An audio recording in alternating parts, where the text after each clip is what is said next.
آج عمران خان کے ساتھ جو ہماری بات چیت ہوئی ہے اس میں انہوں نے بہت دکھ کا اظہار کیا کہ جب میں 2 سال سے زیادہ ہو گئے کہ میں جیل کے اندر ہوں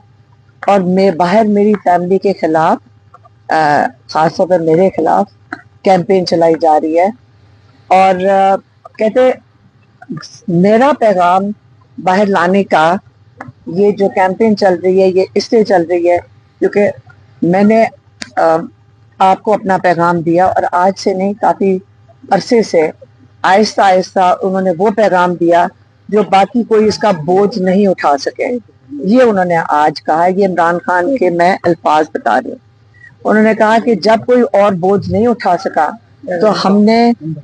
یہ پیغام میں نے اپنی بہن کو دیا کہ وہ آ کے باہر میڈیا کو دے دے اور اس وجہ سے میری بہن کے اوپر کیمپین چلی گئی ہے اور انہوں نے کہا یہ بھی جا کر بتاؤ کہ آپ 30